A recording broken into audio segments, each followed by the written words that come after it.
Former Colorado House Speaker Crisanta Duran announced that she will run as a primary challenger against Representative Diana DeGette in Colorado's 1st Congressional District next year. In an email to constituents, Duran says it was time for a change in Colorado. Craig, I've been trying to figure this one out, and I'm not a bright mind when it comes to politics, but I'm at least interested. And I am baffled. We are nearly guaranteed to have a 2nd congressional seat, whether it's in Denver or at least near Denver, after the 2020 census. You have Diana DeGette, who is she was at least influential enough to almost run for, I guess, majority whip it would have been for this year. Didn't come to pass, but at least her name was in the mix. And Crisanta Duran decides that's the race for her. What do you think? Well, I don't know the personal history between Diana DeGette and Crisanta Duran. And then what about Federico Pena now backing Crisanta?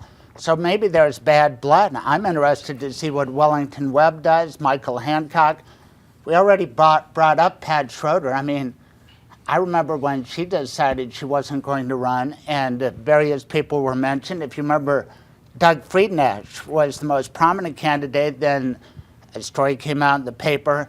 My name was even mentioned by Westward. That was fake news. I was always looking for Denver DA, not the Westward's a fake newspaper. But this seat doesn't come open very often. So Crisanta Duran got tired of waiting. And look, it's time for younger people. It's time for people of color. It's time for women. Oh, yeah, Diana DeGette's a woman, but you mentioned she might have been majority whip, but she didn't get the job, and she isn't on any of these big committees. And for somebody who's been there that long, some would say, why aren't you a more high-profile person in this big Congress?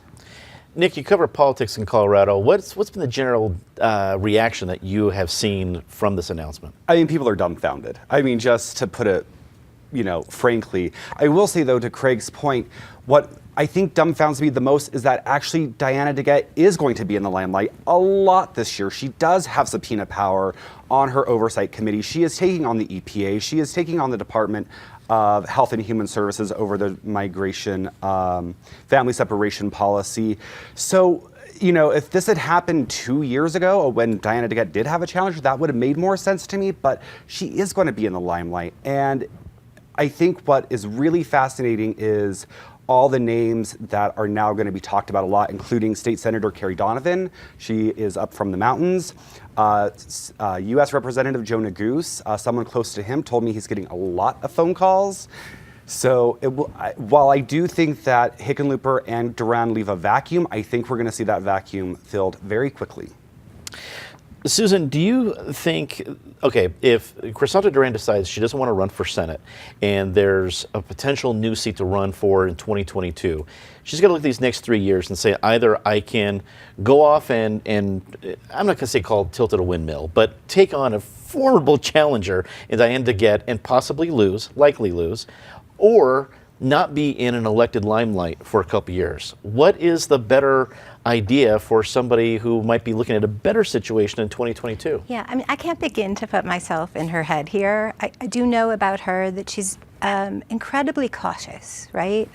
She's very careful in even speaking to the media here, who she's known for years. I mean, I think she's in many ways kind of risk averse. So that's what's so baffling about this, is that weirdly, in some ways, maybe her chances of unseating Cory Gardner, the U.S. Senator, next year were maybe even better than unseating Diana DeGette in Denver. And again, I'm not going to put myself in her head nor in the heads of the Democratic Party, but what I do hear within the Democratic Party, especially among women who've really lined up behind her, who are very interested in electing our first either U.S. governor or at this time U.S. senator, because we've never had one, and we're one of 10 states that hasn't. I think they feel betrayed, and I think they felt very much like this move was very much about Crisanta and not about the sort of general picture of the state politically and the nation politically. I think there's another issue too, which is, no matter how Romanoff and Johnston portray themselves, both purport to be progressives.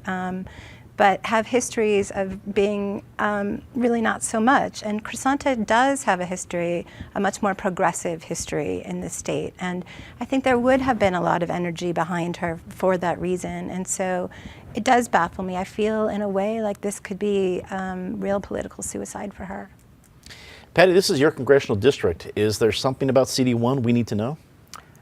Well, yes, it's always going to be occupied by a Democrat. No, that's what you need to know. We're not sure which one in this case. As long as Craig has already brought up fake news, let me posit something that would have been really interesting. Since Crisanta Duran is clearly not scared of taking on an incumbent, I mean, and that really was a shocking bombshell on Sunday. What if a year ago, remember we were just talking about Leslie Branch Weiss and the mayor of Denver a year ago? What if she had at that time said, I'm going to take on Michael Hancock? It would have been a fascinating race, and we would be looking at a very different mayoral landscape. In this case, we're going to have a great fight between up until the primary, but still, I would have been really interested to see what would have happened if she'd gone for mayor.